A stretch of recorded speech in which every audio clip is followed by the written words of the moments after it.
Сәлеметсіңдер ме балалар? Бүгінгі сабақтың тақырыбы оқу құралдары.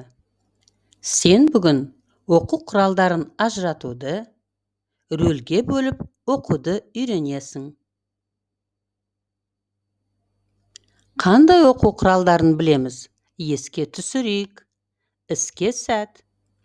Күнделікті қолданатын оқу құралдары: кітап, оқулық, дәптер, күнделік, қалам, сызғыш, қарындаш, өшіргіш, тағы басқа оқу құралдары бар. Сендер де осы құралдарды еске түсірдіңдер деген ойдамын. Жаңа сөздермен танысайық. Сұра, бер, берші, беріңізші, іс-әрекет, жолдас, сырласу. Балалар, осы сөздерді есте сақтауға тырысайық және сөздік дәптерге жазып алайық.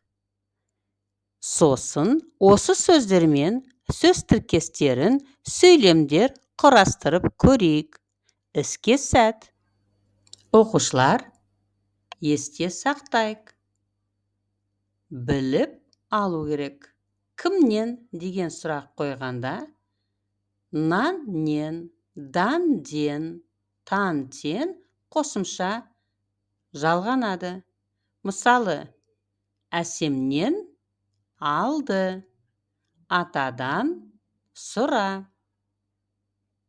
Енді келесі сөз тіркестерімен танысайық. Қалам берші, Мараттан сұрадым. Жақсы іс-әрекеті. Кітап беріңізші. Сөйлемдер. Маған қалам берші. Мен Мараттан қарындаш сұрадым. Сендердің де сөз тіркестерін, сөйлемдерін ойдағыдай шықты деген сенімдімін. Тыңдалым. Өлеңді тыңдап, сұрақтарға жауап берейік. Портфель. Бірге бастап жол басын, бірге оқуға барғансын. Қолындағы портфелің 7 жастан жолдасың. Сырласыңдай портфелің, шын досындай портфелің. Жүреді оның ішінде кітап, қалам, дәптерін. Енді балалар, сұрақтарға жауап берейік. Алдымен оқу құралдарын ата. Бұл оқу құралдары не үшін қажет? Балалар, ойланайық. Оқушылар, тексерейік. Бірінші сөз кітап. Кітап бізге білім үшін, оқу үшін керек. Қалам. Қаламмен дәптерге сөздер, сөйлемдер жазамыз. Дәптер. Дәптерге әріптер, сөздер, әңгіме жазамыз. Сендер де осылай ойлайсыңдар деген ойдамын. Келесі тапсырма айтылым. Сөйлемдерді толықтырып айтайық. Әр сөйлемде сурет берілген. Осы суреттерін атауын айтып, сөйлем құрайсыңдар. Іске сәт. Оқушылар, тексерейік. Бірінші сөйлем. Мен Айжаннан таза дәптер сұрадым. Екінші сөйлем. Мен Сарадан ұзын сызғыш сұрадым. Үшінші сөйлем. Мен Мараттан қызыл қарындаш сұрадым.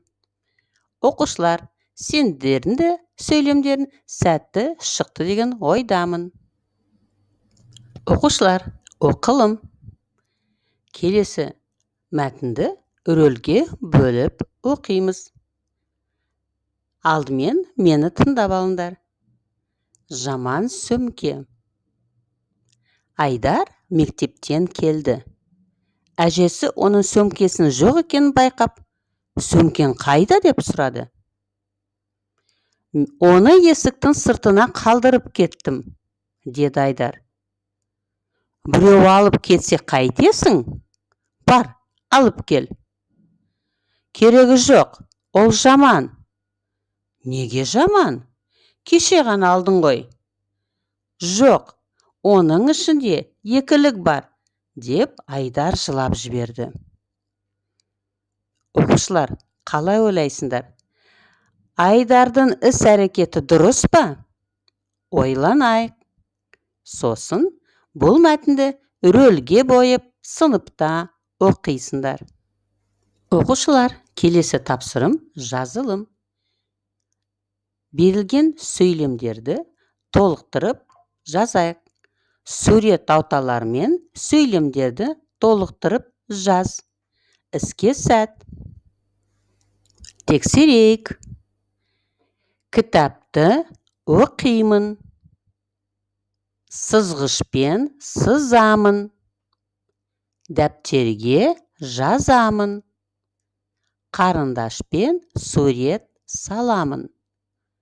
Сендердің де сөйлемдерін сәтті шықты деген ойдамын. Оқушылар, бүгінгі сабақ барлықтарына түсінікті деген ойдамын. Тапсырмаларды барлықтарын орындадыңдар деген сенімдемін. Үй тапсырмасын жазып алайық. Іске сәт. Сау болыңдар.